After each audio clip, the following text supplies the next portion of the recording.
এই ছাত্রদল এবং সন্ত্রাসী বাম সংগঠনগুলো ক্যাম্পাসগুলোকে আর শিক্ষার পরিবেশ তারা রাখছে না।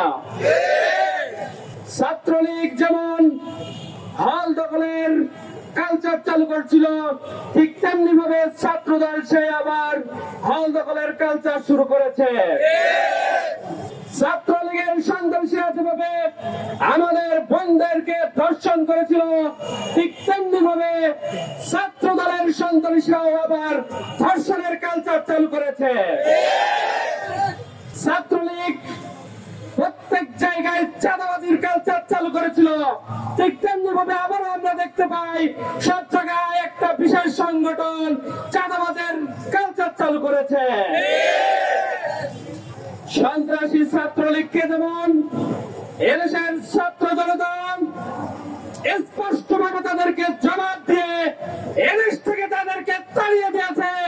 ছাত্র দল যদি সেই রাস্তা বেছে নেয়, তাদেরকেও এদেশ থেকে তাড়িয়ে দেওয়া হবে।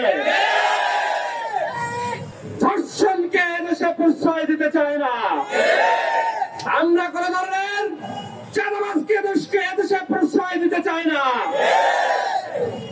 যে এরকম একটা বড় সংগঠন যার নেতৃবৃন্দ সর্বোচ্চ পর্যায়ে বসে থেকে যেভাবে করে মিথ্যাচার করে, এটা পুরো জাতির জন্য লজ্জা। আমি তারেক রহমান সাহেবকে সম্মানের সহিত বলতে চাই, আমি তারেক রহমানকে এই কারণে বলতে চাই কারণ তারা সব কথাই সবসময় বলে তারা তারেক রহমানের নির্দেশ মোতাবেক কাজ করে যাচ্ছে। আমি জনাব তারেক রহমানকে বলতে চাই, আপনি এদেরকে একটু লাগাম ধরুন। এরকম কিভাবে করে মিথ্যাচার নেতৃত্ব আপনি এদেরকে বসায় রাখছেন, এরকম মিথ্যাচার নেতৃত্ব এরকম সংগঠনে কোন ছাত্র জনতা দেখতে চায় না। শিক্ষার্থীদের হাতে কলম তুলে দেওয়ার পরিবর্তে আবার তারা অস্ত্র ঝঞ্ঝানি শুরু করছে, আবার তারা দখলদারিত্ব শুরু করছে। এদের আপনি লাগাম টেনে ধরুন।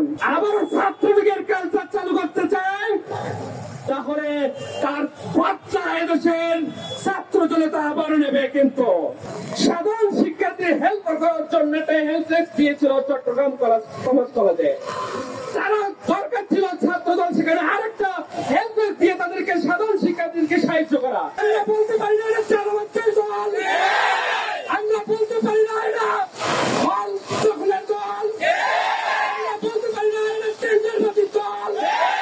টেন্ডারবাজি, এই ধর্ষক, এই সিট দখলকারী, এই ক্যাসুন কালচার চালু করা, এই ছাত্র দলকে আপনারা আপনাদের জায়গা থেকে প্রতিরোধ করে তুলুন। রেমিটেন্স যোদ্ধাদের ঢাকায় বিশেষ ছাড়ে রেডি ফ্ল্যাট দিচ্ছে শতভাগ বিশ্বস্ত ও নির্ভরযোগ্য প্রতিষ্ঠান প্রবাসীর সিটি।